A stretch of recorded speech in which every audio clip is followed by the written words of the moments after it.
How many people here are involved in that struggle by show of hands? Overwhelming majority of the crowd. I was struck by Steve's suggestion that we hear from both sides of this debate.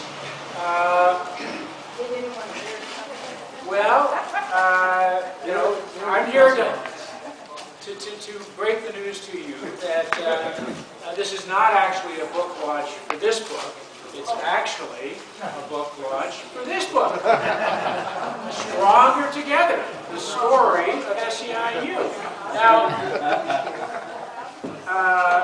my old friend, Brother Don Stillman, co-worker at the United Mine Workers many years ago, through a disguised SEIU grant to a Labor Fest that Steve didn't realize was coming from the Purple Palace in Washington. SEIU has managed to hijack the opening night of Labor Fest.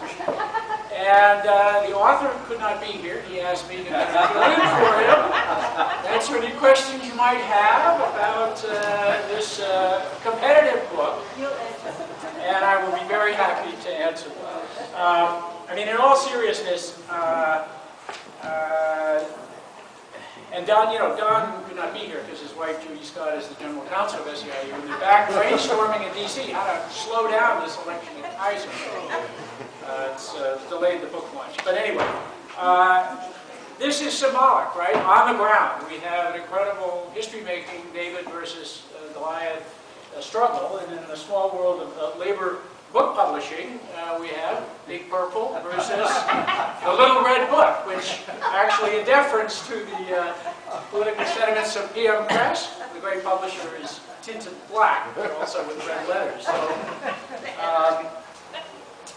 we need to get the word out about this book and build support for the campaign that so many people here have dedicated their lives and their fortunes to, and that so many rank-and-file workers are supporting. Brother Cal Winslow has done the great service to the movement of putting this history of the trusteeship that gave rise to the NUHW in paperback form so quickly. He is a much more consistent political comrade of mine since the 1970s than Brother Stillman, who has strayed from the path. And when I first met Brother Cal, he was the editor of a paper called Workers' Power, still a pretty good name for a labor newspaper. He, as Roseanne said, had a distinguished academic career, PhD in history, studied with the great Edward Thompson, he's done a number of academic studies of longshore workers and other union groups, environmental activists up in Mendocino County, the father of a formidable UHW organizer and NUHW volunteer, Sister Samantha Winslow. Let's all welcome Brother Cal Winslow. And,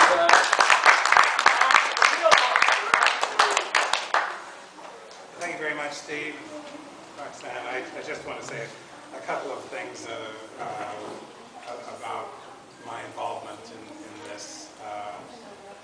I have to confess, it's just been about one of the most inspiring things that I've been able to be involved in my life, and I'm extremely proud if I've played some small role in helping in this struggle. The point really of the book, I try to explain in the introduction that it's not an academic account.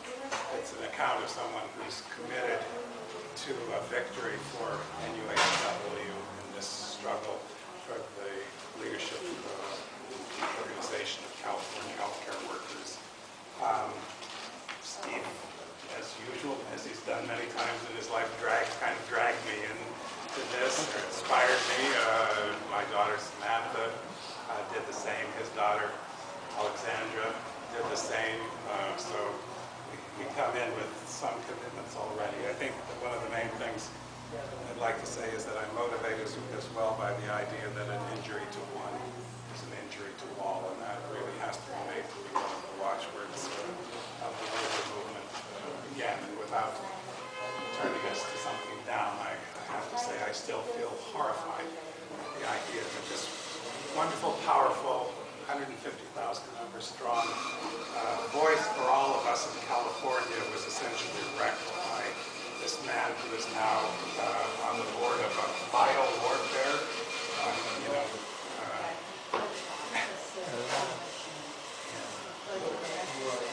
but also this big pharma corporation is on the board of now.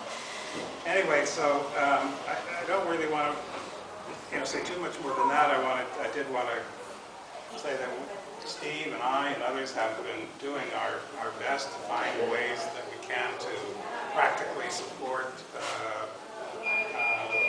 effort of NUHW, and my comrade Iain Boal over here, maybe he'll wave, give us a wave.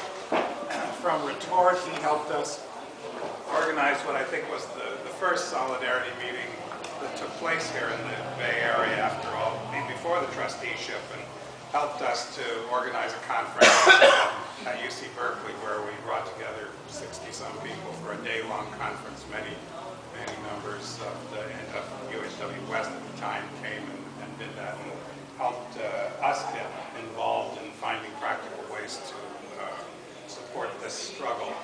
I should also draw attention to Ramsey Kanan, if you don't know him, who's a brilliant young publicist just getting started with a new press here in Oakland, PM Press.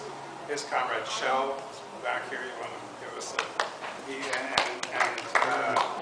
very, very generous effort they made on their part to see to it that this book got out this spring so that it would be available to help workers in the important struggles that have been taking place and will continue to take place over the summer.